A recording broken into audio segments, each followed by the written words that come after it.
I believe Protoss is currently not underpowered. And before you tune out now, because you think I'm just a biased Zerg player, I also asked the 4 best foreign Protoss players as well as Harstem on their opinion on PvZ as well as PvT balance, but more on that in just a second. This video will be consisting of 2 parts. The first one will be talking about how good Protoss currently is perceived by the top Protoss players as well as me. And then the second one will be answering the burning question that I already saw multiple times in my YouTube comments, as well as an honestly very natural question after the first part is why then is Protoss underperforming, or at least were underperforming if their race is not too weak? I know these are very sensitive topics for many, but before you write your comments, please listen until the end of the video to hear all my points, even if you disagree with previous ones. Also, I'll let my gameplay play in the background so I can read off my bullet points that I made and talk in peace. I want to put one important point first, which is that balance is perception based. It is impossible to objectively pinpoint how a non-mirror matchup is balanced because of the asymmetric balance in StarCraft, and it being impossible to compare the skill of 2 players of different races perfectly. Players can also simply not have figured out things in particular matchups, so there's always an unknown factor of untapped potential. For example, if Protoss was still running around with mass carriers in late game, Zergs would still happily be winning the late games. It was only when they changed from carriers to Tempest plus ground, and especially once they started splitting up their ground army with storms on each side, that their late game army, without any balance patch, became a lot better purely due to knowledge. Another example for this is that I believe that Disruptor nerfs passively buffed Protoss players against Zerg, because they were forced to play Storm, which felt way harder to play against with the Baning styles even before all the Disruptor nerfs. This also goes for Zergs that didn't know just how strong the board infestor truly was until we felt forced to change some stuff up, because everything else was nerfed and we really struggled in the late game against Terran. Or Terran simply not realizing 3x Reaper was broken against Zerg a couple times in the history of StarCraft. Even though it is clearly impossible to objectively say which race truly is good or bad in a matchup, you can still get a decent idea at least, and we oftentimes think we know what the balance really looks like, with an honestly unwarranted high degree of certainty. Most people in the community form their view on balance by looking at results and statistics and factoring in opinions of others. Could be an upvoted opinion on Reddit or Team Liquid, something a streamer says, or the opinion of Progamers. If Artosis talks about Protoss being bad on the desk of a tournament, that will, for example, massively influence the opinion of people. Many people that play the game also form a biased opinion in favor of their own race, and then just confirm their notion with the best confirmation they can get from any caster or pro. Pro players definitely are not safe from biases whatsoever and usually see their race as somewhere between slightly weaker to heavily weaker than it actually is, since they experience all the hardship the races brings every day of practice. They do have some advantages though compared to non-pros when assessing balance. When we form our opinion on balance, we have the ability to exchange views with other pro-gamers and factor in how they view the state of each matchup, as well as an actual high-level understanding of the game. I can, for example, watch Shin get destroyed by Astria and see that he lost due to a build order loss that practically every non-GM would not have seen as such. Or I have an easier time seeing that Clem is beating Cyril because Cyril is making more mistakes and actually playing worse than Clem. We have a better chance at forming a good opinion on balance from actually analyzing the games themselves rather than just the results overall. Even with all that, our opinions on balance are still our own subjective views, no matter how objective we try to be, and they should be treated as such. I hope that makes you think the next time you write in a forum with 100% conviction that the race you play needs buffs. Either way, let's see what the Protoss Progamers think about the balance of PvT and PvZ. I will start with Skillus. He said that he thinks PvT early game is very good, and low gas disruptor styles can give you good momentum early on, but if you don't manage to finish the game in time, that it is very good for Terran. So the early and the mid game would be a bit better for TOS, and the late game would be better for Terran. As for PvZ, he said it's a little bit hard for him to objectively tell how good it really is because of the mothership. He said he thinks the matchup itself is fun, but the mothership ruins it a bit. And to answer the question of balance, he thinks it's better for TOS, but from his perspective, it's mostly because of the mothership. At this moment, I just want to give a quick shout out to the one guy that said the mothership would unequivocally not be overpowered. And if we're all being honest, that it would never be the reason anyone would ever lose a game in ZVP past like Silver League. He said that after I already tested it for a month straight on the PTR, and I lost a good number of games purely because of the mothership. So, yeah, shout out to you. as it continued to happen, and Skillus apparently agrees with that. So then Harrison was the next person to answer, and he said that he thinks PvT is fine for Protoss post-patch, much easier than before, and PvZ is very good for Protoss. The late game is very favored, and staying alive is a little easier. I also asked him specifically about late game because Skillus was the first person to respond to me, so that I was intrigued by his take on PvT late game. And Harrison also said that disruptors are a little bit worse, and even though Tempests are a little better, they might be a little bit difficult to transition into. But either way, he thinks PvT is fine, similar to Skillus so far. So then Astrea was up next, and he said that he thinks PvT feels balanced, although there are annoying things in the early game which make the matchup quite volatile, so both races can lose quite early on. I'm assuming he's talking about 2 gas, timings from Terran, tank pushes, as well as blink openers from the Protoss side. There's also proxy gate builds that are slightly better now because the Stalker builds quicker.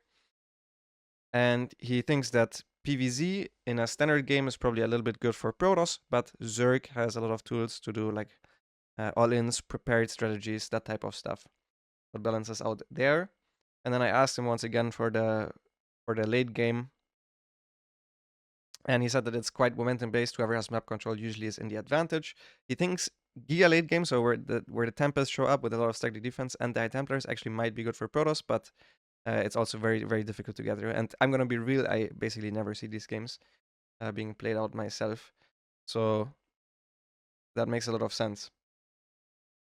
He also said that the max specs late game, where you go high economy with a lot of run-bys with blink DTs and constant trading, is pretty 50-50. So far, the 3 Protoss players pretty much agree with each other, I think. Very similar takes. A little bit heavier of a take from Skillus that he thinks TVP late game is quite bad for Terran, but he also thinks that Protoss is quite good beforehand. So Showtime is up next. So then Showtime was up next, and even though he prefaced it by saying he didn't play as much lately, he would say that PvZ is pretty good for Protoss because of the energy recharge and late game generally. And for PvT, it really depends on who has the better early game. He feels like 3 and 4 gate blink is pretty good on the current map pool, but if you don't play that or you don't get a lot of damage done, the matchup feels rather difficult. So that's an extra vote for the momentum base matchup that TVP seems to be currently. And then the currently best foreign Protoss, and probably also best Protoss in the world, Max Specs, also gave me his answer. And he prefaced his entire opinion by saying that he's not 100% sure about balance. So I think that goes to show if the very best Protoss player in the world is not 100% sure about the balance, I don't think anyone can be. Just as I said, balance is a perception more than a fact. Either way, he said he thinks in PvT, the energy overcharge wasn't as bad as he initially thought and expected it to be. He did, however, think that it has gotten harder to defend some Terran pushes before you get charged. So, for example, if you play 2-gate Blink 3rd Nexus, it's a lot harder to defend 1-1-1 pushes, and it's also a lot harder to play Phoenix Colossus now without the battery overcharge. I think some of those are just bad builds now. But at the same time, if the Protoss plays aggressively, it can be quite nice since you don't have to defend, and the energy overcharge helps a lot with Guardian Shields in fights. So he believes PvT has become better for Protoss if they are ahead and whenever they're on the map in the mid game compared to the last patch because of always having Guardian Shield. But in late game, in PvT, it can be very hard for Protoss to actually trade well against the Terran army. So it's a point of not letting the Terran get too many bases and always keep trading, he said. As for PvZ, he thinks it's harder to defend Roach Hydra or Hydra Lingolins of like 66 workers, but the late game is probably better for Protoss than it was in the previous patch, mostly because of the Mothership buff. I also asked Hero, by the way, during the previous patch at DreamHack Dallas about his thoughts on balance, and he said that he believes the better player always wins, which in other words means that he thought the game was balanced, and that was 1 patch ago, I believe. I would say, as a general verdict, we can say that the Protosses think PvZ is either fine or good for them, and that PvT is about even. Late game might be a little bit good for Terran, but there's some ways of getting momentum. You might be forced to play aggressive Blink, but that aggressive Blink playstyle is very, very strong. Anyway, they didn't really say their race was weak, I think, at all. Not a single one of those 5 players said that their race was weak, in fact. At this point, I just want to give a huge shout out for these 5 for taking their time to give me their opinion, and to Protoss Pros in general for being very fair and relatively unbiased when it comes to this type of stuff. I can now also swiftly give my own obviously biased view on the current balance of both TOS matchups. I do not feel qualified enough to safely say how fair the PvT matchup is, and I say that as a 6k Protoss and a 5.7k Terran, which makes me wonder how people that don't even play the game feel qualified to speak about balance. But that's just me, I guess. If I had to take an educated guess, I would say it's probably close to being a well-balanced matchup that is very momentum-based, but my view is mostly guided by the comments of the Protoss players and following all the tournament results since the patch. For ZVP, I personally know every pro Zerg I talk to struggles in the matchup, and I share their frustrations when playing the matchup myself. I do, however, believe theoretically it should be about the same as in the previous patch. The Giga Spore keeps us safer in the early game, leading us to mid-game positions where we have more drones but less creep on average. In the previous patch, I believe late game was good for Protoss already if your name was not Sarah, so we mostly won with tricky play, momentum-based playstyles, and all-ins, some of which should, on paper, be slightly stronger post-patch. The Mothership, being built early and being very strong by itself, can be quite annoying for momentum-based, late mid-game centric playstyles, and make it harder to finish games around that timing, however. And the energy recharged oracles also help quite a bit with stasis ward spam and great link clear. I believe the patch maybe made the matchup slightly better for Protoss overall, and I believe ZVP is quite alright for TOS in general. But I don't think it will change the way most Zergs win, or hinder them in winning in similar ways as they did in the previous patch, so it doesn't change my view on the balance dramatically. As for Sarah, you brought this on yourself, buddy. I can't wait to see if you can practice hard enough and win all your standard late games once again against all of these Tempest, Mothership, Ground menaces that are running around in the tournaments and on the ladder. I think a bigger reason, rather than pure balance, for Zergs performing significantly worse is the frustration from feeling like you have to defend well at first to have a chance, to then be forced to finish the game or you die. It's simply not fun feeling like you have to mix it up and surprise your opponent going for some heavy aggression that preferably kills your opponent straight up. It can feel like you're purely relying on your opponent's failure more often than not, because every all-in StarCraft doesn't work if the defender reacts perfectly. I believe that this feeling of dissatisfaction from the Zergs about the matchup plays an important role in the motivation and thus also the amount and quality of the practice that we get, which also leads to worse results, obviously. Likewise, the Protoss players have some shiny new toys to play around with in form of the energy recharge in the Mothership to keep them happily figuring out new stuff while enjoying some novelty. This part is foreshadowing to the second part of the video, by the way, where I'll go over how reasons other than balance can affect tournament results in a tremendous way. At this point in the video, I want to pause the gameplay real quick to go over all the recent results that we've seen from all the weekly cups and the two bigger tournaments ever since the patch hit, since I've referenced them a bunch, just to see how Protoss performed in those tournaments. It's been made very easy thanks to my good old friend Wex over here, who always posts the weekly results. So let's go over them real quick. Here, MaxPex won, Shin won, MaxPex did well. You can definitely see a trend of MaxPex winning a lot of these tournaments, probably most of them. Dark won here, MaxPex wins another one, Hero wins one, Hero wins one. I think most tournaments are won, as always, by MaxPex, Hero, and Clem, but even more so by MaxPex, I think, than usual. And Dark won way less than he usually does. I think Dark won one tournament here. I think that's about it. Clem also started playing Protoss against Terran, which was very cool to see. He had a huge streak of beating good Terran players with his Protoss without barely losing any maps, and really the only Terran that he lost to with his own Protoss was Spirit, and I've talked to Spirit. This was more of a one-off because Clem actually owned Spirit before that significantly. I don't know if they played customs against each other or this was latter games, but Spirit said that Clem is almost impossible to beat. With his Protoss, Trigger won a tournament here as well, Classic won a tournament here as well, and if you're looking at individual results, you will see that Protoss players are performing not poorly whatsoever. Trigger beating Shin here, Creator beating Dark. A lot of PvZs, Classic here also beating Shin and Rogue, are going... The matchup is going definitely decently for Protoss, and they're not performing too poorly against Terran either if you look at the bulk of results that we've seen here. Hero wins another one here. Shin won one here. Shin also. Definitely one of the up-and-comers of this off-season. Here, Oliveira actually won one. Creator won one. MaxPex won another one. Hero won another one. 2v2 Cups also super fun. Clem won one with Protoss in the final ends Cure. MaxPex. Cristiano even wins a tournament here. I think most of the upset tournament victories here came from Protoss, but it's just a few. Usually it's just the best players that end up winning the tournaments. And then one other thing that changed is that Saru lost his first couple of PvZs. And he doesn't necessarily... He also said that he doesn't like the matchup as much anymore. After not having lost it for quite a while, he lost, I think, 3 series in a row. One to MaxPex, then one to Hero. And then another one to MaxPex. Here he lost the second series. This was one of the bigger tournaments, the Liu Cup, where so far Protoss has 3 players in the round of 8, so not underperforming at all. Here they're doing quite well in PvZ as well as Hero, making it out over Cyril after beating Spirit and Cyril.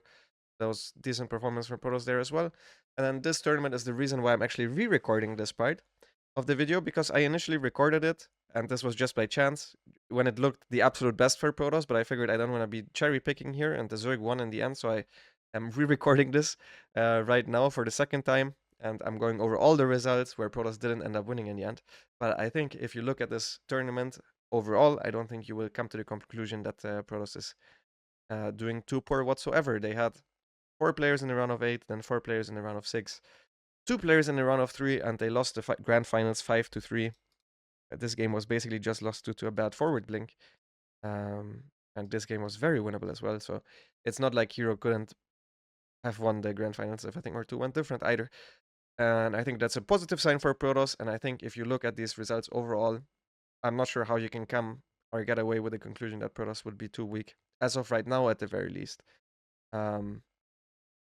So I'm wondering what all of these people are thinking right now that we're saying that Protoss was really weak, not tournament viable, such a bad race that can't win tournaments before the patch. And it was the same people that also said that this patch was, if anything, bad for Protoss, but at the very least, it's not good for Protoss because Protoss relies on shield battery overcharge, and the gateway units suck, and Immortals now suck. And all of these things were all said by the exact same people that also said Protoss was not viable. So if you think Protoss was not viable and then you look at these results after the patch, either you were wrong about the patch, and this is about the second iteration. I think the first iteration of the patch was very bad for Protoss, and that was a bit of a joke, but the second iteration they still said was bad for Protoss, or at the very least even, and you don't get from not being a tournament viable race with an even patch to Protoss is winning more than half of the weekly cups. So I wonder if these people are now thinking about maybe one of their stances was wrong, if not even both, or if this is just because the other races are not trying, or because these tournaments don't have the Premier tag. I think this is just major. Or if it's online and that's why Protoss is doing better. Since these 2 tournaments were also preparation based, people knew about their groups in advance. They had a day at least to prepare for these matches always. So there was preparation. These games were preparation based as well.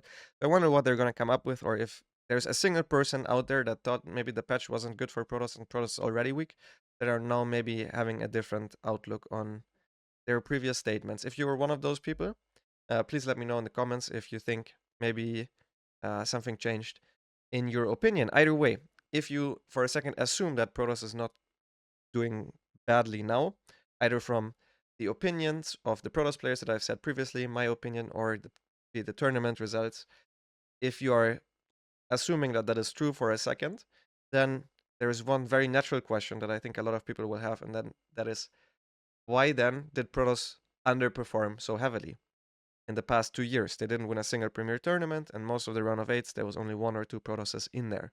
So why did Protoss perform so poorly if their race was not too bad to begin with? And if we're assuming that the patch didn't significantly buff Protoss like crazy, which I don't think anybody is saying, what are the reasons for that? And that's going to be my segue into the second part of the video, where I'm going to go over multiple reasons as to why I think the Protoss underperformance happened throughout the past 2 years. I believe the first reason for Protoss underperformance was that Protoss was weak against Terran. I think Raven pushes were very strong before the interference matrix was an upgrade, where they wouldn't be unholdable, but a huge portion of games were won by early tank pushes, and it felt like Terran could have a go at the Protoss with a chance of winning, and they could transition if things go wrong going into a longer game as well, where they wouldn't be doing too poorly as well, which leads to an imbalance, not because if the race, if Protoss is being played perfectly or anything, they couldn't win against Terran, but it's simply that Terran has a huge chance at winning the game, and then afterwards they still just get to play their normal game, which even if, let's say, they are 50-50 in a normal game, after the tank push and the tank push just trades out, that obviously makes for a little bit of an imbalance there. And then even after the Raven nerf, I still think Terran was doing quite well against Protoss.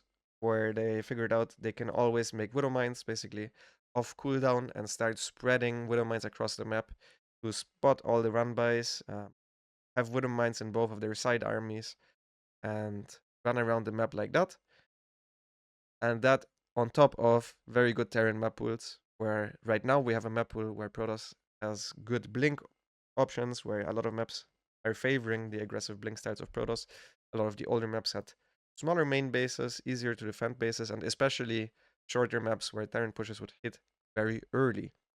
If I talk even just about Hero, for example, which was the best Protoss without a doubt, that the Protoss with the highest chance of winning a tournament, he got knocked out at least by 4 to 5 times by Cure alone, and he lost as well against a bunch of other Terrans, and that obviously has a role to play. I believe even before the most recent patch, I don't think Protoss was necessarily too weak against Terran. It can definitely be a difficult matchup, but I don't think the imbalance was as significant as some others might have thought. But before the second most recent patch, I do believe that it was quite a good matchup for Terran, and especially 3 patches ago or so, when the Raven was still there. Terran was really, really strong against Protoss, and the early results into a season affect the outcomes of the rest of the season quite a bit as well. So I think that is the first reason as to why Protoss performed a little bit worse than you might have thought. The second reason is a relatively small one, but I wanted to mention it here real quick as well, is that PvP was known to be volatile. And aside from that one Protoss that was actually really solid before the battery overcharge removal and a couple of patches prior, was MaxPax. But MaxPax didn't play in these tournaments, and everybody else could easily lose against worse players in PvP. And whenever a better player loses against a worse player of their same race, because the mirror matchups tend to be volatile, that affects the outcome of the tournament negatively for that race. So the race that those two players are playing. For example, if Hero loses to Creator or Mana in the open bracket, or in the, I don't even know what they used to call that bracket. I always call it the economy bracket, because we had the system with the economy and the premium bracket. So if Hero already loses in the economy bracket to Creator or Mana, either he got knocked out, or I think against Mana he then had a way worse seat and he had to play against Maru in the first round. That obviously matters so much for the outcome of how many Protosses will make it into the top 8. And that is not due to balance that Hero loses against worse Protoss players. It was also possible to be solid at that point in time. MaxPax has definitely shown it, but the good Protoss players, the round of 8 contenders, were not the most solid in it. Likewise, if Clem gets knocked out by Hero Marine, Beyond Spirit Gumi, he can lose to all of those, then the implications will be, without balance mattering there at all, that Zerg now has a way bigger chance of winning, because there's basically no Zerg that can beat Clem currently without ping. So in an offline environment, I think Clem doesn't really lose against any Zergs, so him getting knocked out by the Terran will matter for what people think of balance, the perception of balance, quite a bit more than the actual balance, because if Clem gets knocked out by Gabe, now Cyril wins the tournament, now people think Zerg is better. However, if Clem doesn't get knocked out by a Terran and he knocks out Cyril instead, Terran wins the tournament, obviously the perception on balance will change. The next reason is by far the biggest reason, and most of the following reasons will just be sub-points to this one. So get ready. It is that individual skill matters way more than you'd think. I believe that the Protoss winning drought has more to do with Protosses not playing well enough, rather than it all being due to balance. I definitely do think balance plays a role in the outcome of games, or can play a role, but most of the time the better player will win. And how good they play on that day, as well as some other things like bracket luck, having good build order matchups, even map pools, simply matter way more than balance implications when it comes to who actually ends up placing highly. You will see the same players winning over and over again, even if the balance matters, because there's simply a skill difference, and StarCraft being that difficult of a game gives you huge skill expression, so you can outplay your opponent over time, and this will average out to the better players simply placing higher, no matter the balance. So with the individual skill in mind, I believe that whenever you're complaining about no Protoss winning any of the Premier events in the past 2 years, you're realistically complaining that specifically Hero isn't winning any Premier tournaments.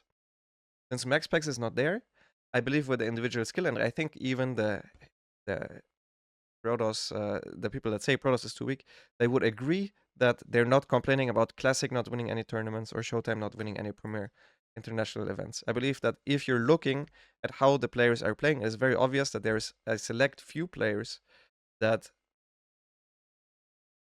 are able to win tournaments without it being a massive upset. Especially Premier international events, where you have to go through all of these from the players that I'm about to mention, are very unlikely to be won by anyone outside of these 6 players.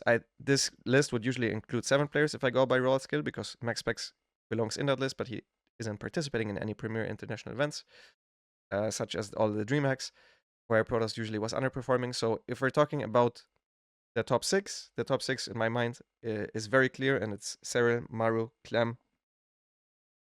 Those 3 have the highest chance of winning tournaments. And then it is Hero, Dark, and Vayner to finish up the top 6. And the only time I remember where one of outside of those top 6 has won a tournament, it was Oliveira, and there was a huge upset. And it is not likely at all to happen again, because these players have to go through multiple of these top 6, and every player outside of this top 6 is usually the big underdog going into a match with the top 6. So the next best players, Oliveira and Bian, if you put them against into a bracket, into the top 8, usually they have to play against 3 of those players. And I don't think if you give Bian a bracket that starts, if you want, with Rainer or Dark, and then next up they're playing against Hero, and then in the final they're playing against Cyril, I don't think many people would bet on Bian. And that is not because Terran is too weak, but it's simply because individual skill matters. And I think if we're talking about individual skill, Hero is the only Protoss that comes to mind right now, outside of Max Specs, that is at that tier. So I think if you're complaining about it, even if Protoss was perfectly balanced, if you're looking at the individual skill, you're talking about Hero having 1/6 of a chance of winning if these 6 were all equal. And I think you have to be a little bit more realistic of what that means for the chances of a Protoss winning the tournament. Because we have a scene with very, very little new blood. So, and most people are reaching their limit. It is very hard to go beyond your limit. It is possible with a lot of practice, but there's very little players that take that much time and effort and put it into their pro gaming career. I think the only one that really went far and beyond to go over his natural limit was Oliveira, who almost looked as if he could break into this.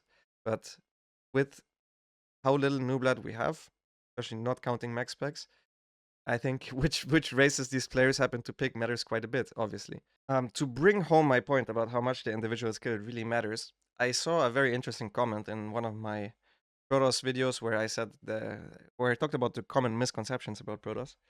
And he told me that we have proof of Protoss being too weak, and also Zerg being too strong, because you can see that Protoss throughout, I don't know, the last 2 years is almost always the lagging race, he said. It always has been the lagging race, and Zurich has been the leading race, sometimes Terran. And what this means in a League has a couple of things where they try to look at balance. This is obviously the win rates where you can take a look at. I don't think this says too much, but PvZ has been quite good for Protoss there for a time, but this has other factors like which players participate in the weekly tournaments. Is Max Pex beating Wayne 5 times a year? Is that actually impactful for the balance? It probably isn't, right? So there also you can see individual skill matters, obviously. But what leading race and lagging race is in particular is that it tries to factor in the best players of each race, how they perform against each other. And that's usually how people determine balance. So he said, you know what, Protoss was the lagging race throughout the past 2 years, so it is proof that Protoss was too weak, because the best Protoss players simply performed too poor against the best Zergs and the best Terran players, right? And this factors in the better the player is, the more it factors it in. And I showed him an easy counterexample to that, which I think he might have missed, because there was only 2 periods where this wasn't the case. And these periods were right here. It was in April 2024.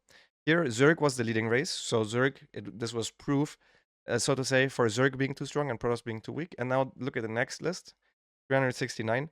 All of a sudden, Zerg is now the worst in terms of balance. And you know there was a patch around that time, so he said, but there was a patch, right? And then maybe Zerg was just bad because of the patch. But do you see what actually changed here? Do you see who's missing? It is because Cyril dropped to being inactive and he didn't show up on the list because he was in the military and he didn't play enough games. Now all of a sudden Zerg is the weakest race. They went from the strongest race to the weakest just by a single player missing. I know you always say it's not just Cyril, but I think if you, throughout the past 2 years, remove Cyril, Zerg is winning also 0 of the international premier events.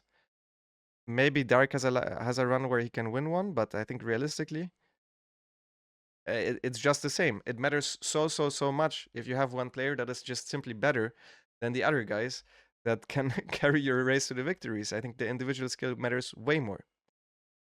Is Norway in balance for chess? Because Magnus Carlsen wins there all the time. Or at least used to. I don't actually play chess, but I know he has been very dominant there, and I don't think is imbalanced to Norwegians. It's simply that the best player happens to come from Norway. Either way, here were 2 periods where Zerg was the worst. This was after a patch, which I don't think changed too much. And then look at this. Cyril played a single match of the World Team League because Basilisk was struggling a little bit, so they called in Cyril from the military to come in hot and save them. And all of a sudden, Protoss is the weakest race again, and Zerg is the strongest due to this metric. I think all the metrics have flaws, and there's no real purely objective metric at which you can determine balance. I believe they also tried to do this by they did this balance report. This is just the win rates, but this is not perfect, obviously, because simply Max Pax and Hero are playing way more than the top Zergs are playing in the Weekly Cup. So you would think PvZ is super imbalanced, right? You can see Zerg was really strong here. This was the Swarmost era, and Infested Terrans, and all of a sudden, here the Protoss starts going white, but this is not perfect indicator of balance either. So Aligolog tried to give us this, and this is how much they're performing better than they used to. So if all the Protosses are now performing a little bit better, this means that they're on average performing 59 points better than they used to. So you can see that Protoss is performing better than they used to. You can see Zerg is performing worse than they used to, which makes a lot of sense because here Zerg was too strong, right? And then the Zerg started performing a little bit worse. But even this is not perfectly indicative of balance whatsoever. So as I said, balance is a perspective thing. I just wanted to show how much really the one individual can matter for our perception of balance and how much the skill of him matters more so than the pure balance. Either way, let's go back to the gameplay and more to the next couple of points. One thing that also mattered quite a bit for the perspective of balance was Hero against Cyril at EWC. Hero rampaged through Solar and Raynor, so he looked really good in the matchup, and he didn't play tricky. If Hero came and he played tricky, everybody would still be saying, hey, but Protoss just has to come up with new strategies every time. They can't play solid. But nope. Hero came to this EWC differently. He played Blink into Storm, into Tempest every single game, and he just played standard, solid, defensive into late game. Every single game against Zerg. And then he played against Cyril. And you know what happened? Cyril owned him 3-0. So everybody thought, you know what, it's just impossible to beat Cyril at this type of game. I have a little anecdote about this though, because I was at the event. I was there as a caster, not as a competitor, and I met Hero after he played against Cyril the first time, because I knew he had to play against Cyril again. Cyril lost to Clem, and before the rematch, I asked Hero what he had in store for us, because I'm trying to do my research as an analyst. I want to be insightful as possible. And what Hero told me was that he will just play standard late game again. And he thinks he simply had a bad day. He thought he just played poor, and his best shot was to simply play standard again. Which, obviously, we can't tell a good day from a bad day from a pro gamer, but this also matters way more than balance. And it is part of individual skill, but it's something that's impossible for us to see. We don't know if when a pro gamer has a bad day, we don't even know when a pro gamer is practicing. Theoretically, if Hero just stopped practicing for the past 2 years, all the Protoss is now sacked. No Protoss has a chance to win a tournament or even come close. And it's looking even worse, even though the balance itself didn't change. But if their best player all of a sudden stops playing, then it obviously matters quite a bit. But back to that anecdote about Hero versus Cyril, Hero's own perception seemed to be more true than the perception of the community, because the community thought, okay, Cyril is just unbeatable in that matchup. Hero starts playing, he wins the first standard game, he wins the late game against Cyril. He then goes on to, he obviously lost one game to the Corrosive Bile, but we're not here to talk about that. He plays a second late game that was a little bit of a weird late game where Cyril went for an Ultralisk based army and Hero moved on creep without an anti-Ultralisk force. Once again, that's a huge mistake and not a forced error or anything. Hero assesses the situation. He plays another late game, game 5, and he was winning that game to the point where I think Cyril could not have won the game anymore if Hero simply didn't attack. Hero ends up throwing that game, but that last game in particular, I think, was completely won from the Protoss side. And if you understand the game and you look at it, you understand that PvZ late game is not unwinnable for Protoss. Hero just showed it to us. He practically won the 2 normal late games that they played against each other. He actually won one and then lost one. But the last game, realistically, already was won from his point of view, and it changes our perspective on balance. Because we don't know that Hero just played poor on the first day. Hero knows himself, obviously, but we cannot know that, and we just go based on the map score. So then, which series matters more for our perspective on balance? It is hard to say, but for Hero, obviously, it would be the second one because he plays better.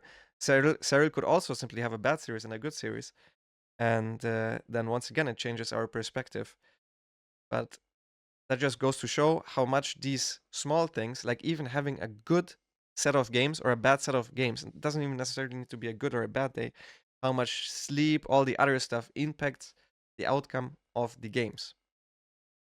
I also will bring you an anecdote from my own pro gaming career, where 2018 was my absolute best year. I got 2 top 4s in the DreamHacks, both just losing to Cyril, 1 top 3 at a home story cup, barely not making it into the grand finals, where I lost 2-3 to Sue.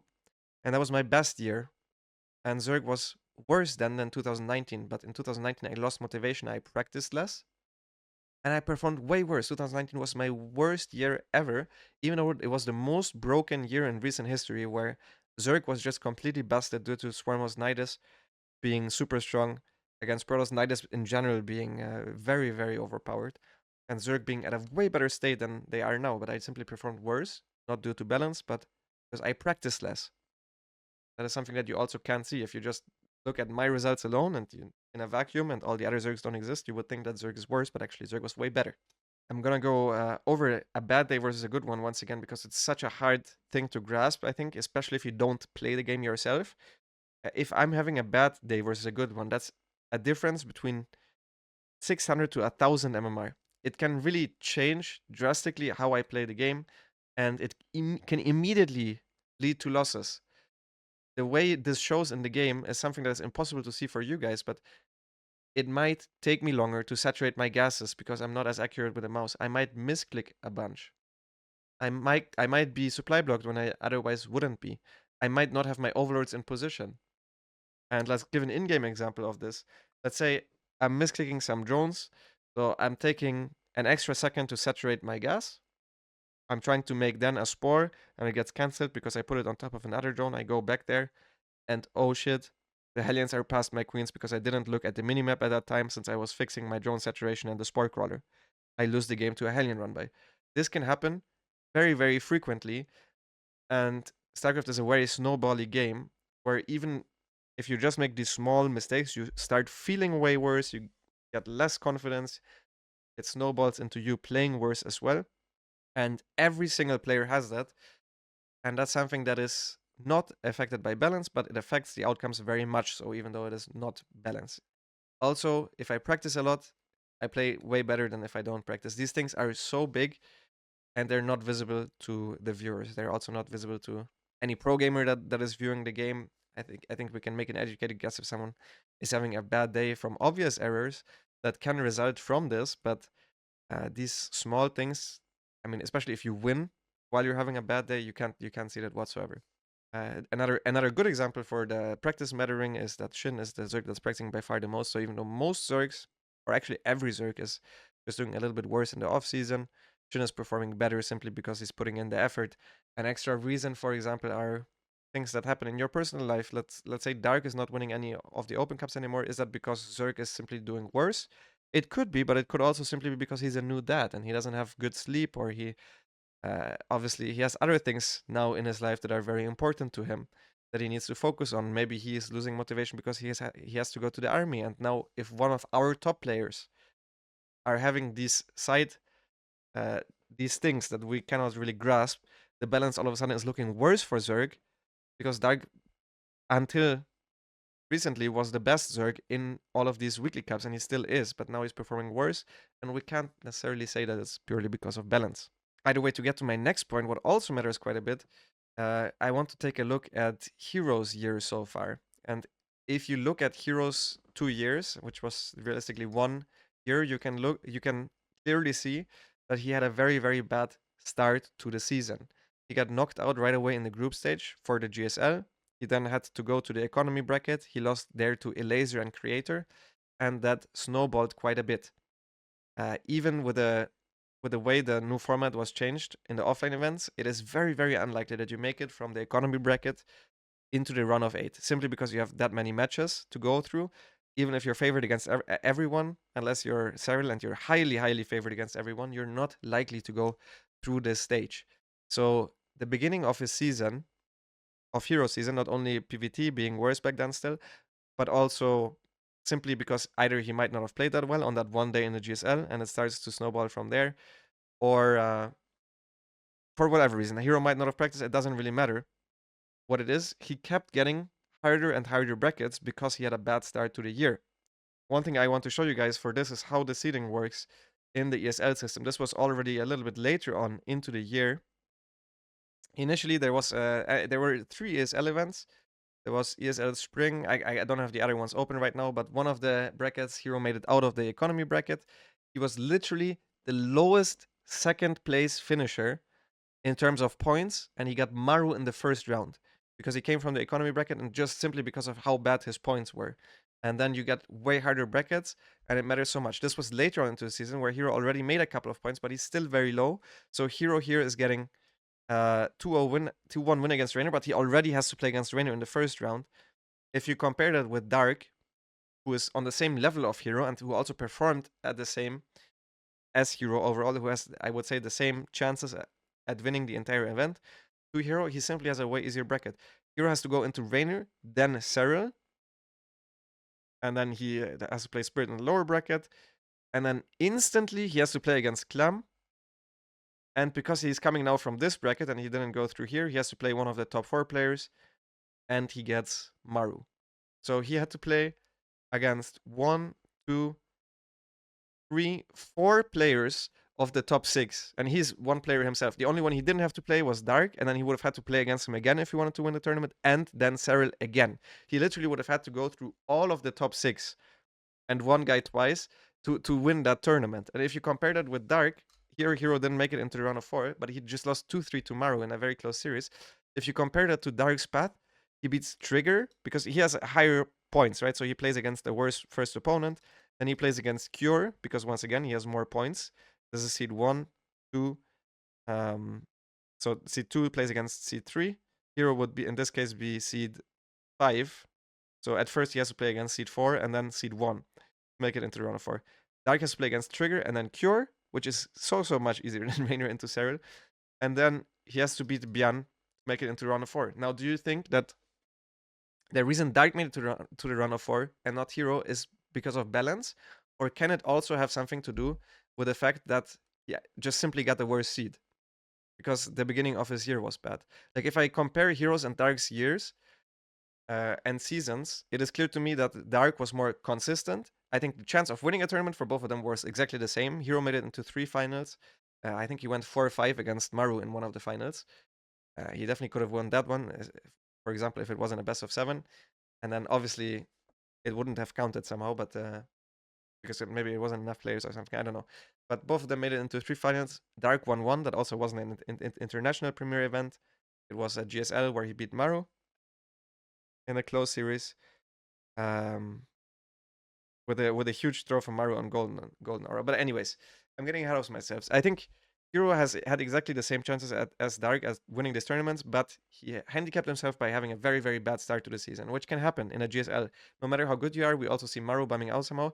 If it's the first tournament of the entire circuit with how important seeding is, it matters way, way more than anything else. I practice by far the most for the very first event of the year because it matters the most for seeding and it snowballs.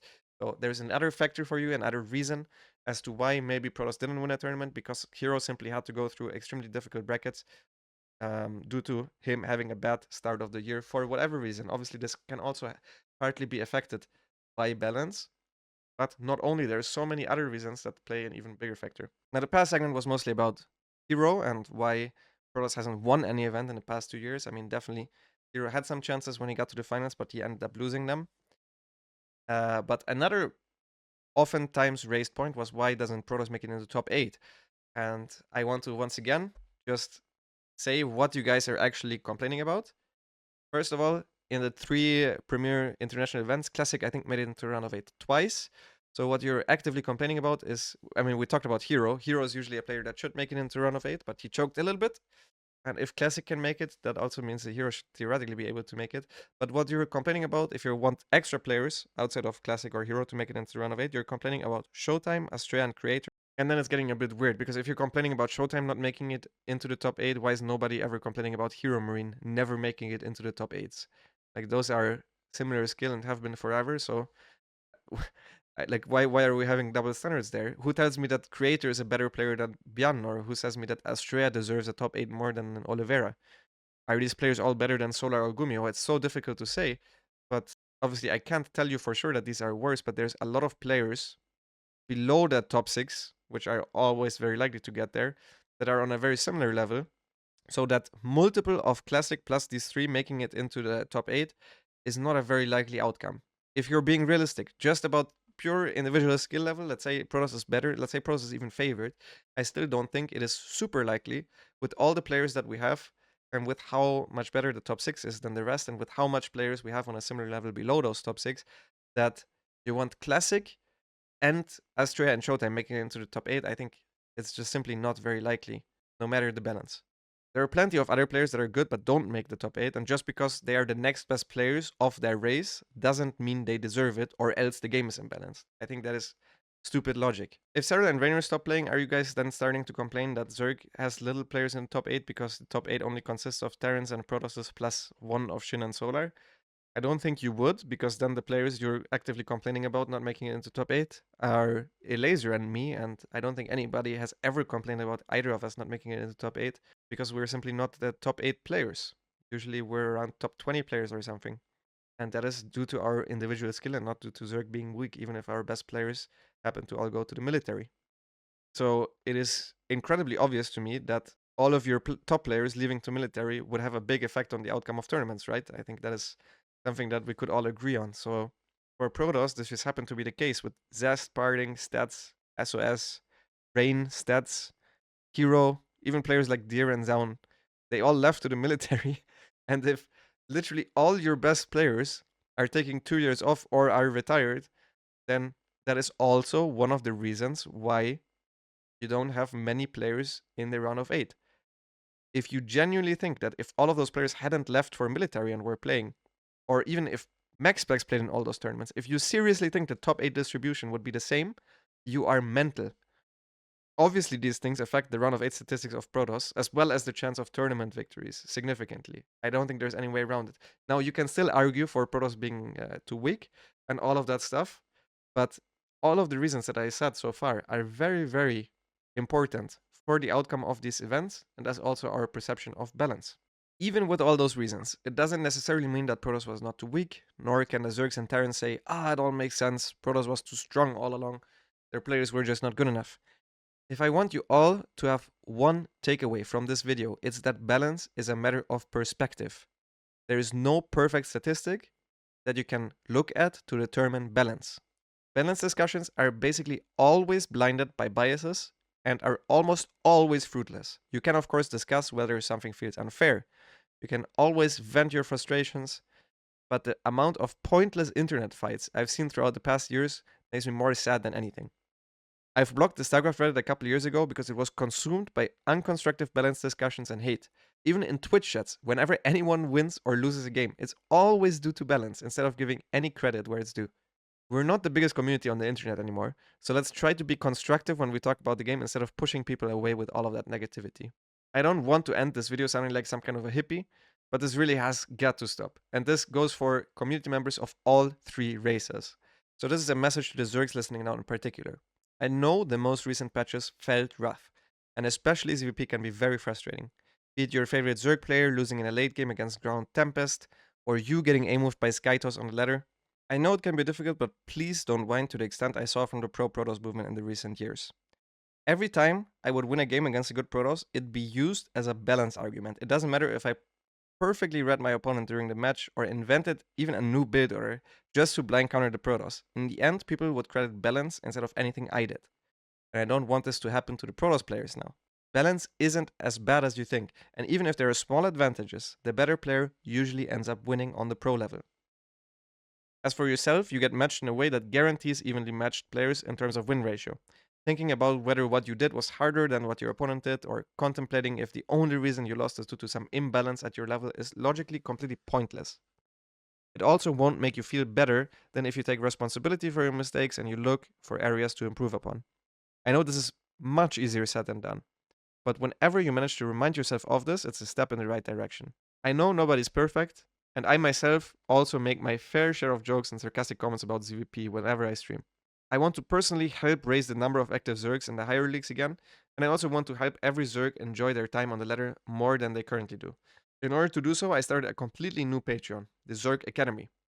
In it, I will try to not only upload plenty of guides and build order tutorials, like the good old Free MMR Fridays I used to do, but also help every Zerg with improving their game understanding. I'm planning on doing multiple videos specifically on Skytoss, and I hope to get everyone that watches them to the point where they're happy every time they see a carry coming, because they will know what to do and how to counter it. I've linked the Patreon in the description below for anyone interested, and with that, thank you for watching, and goodbye.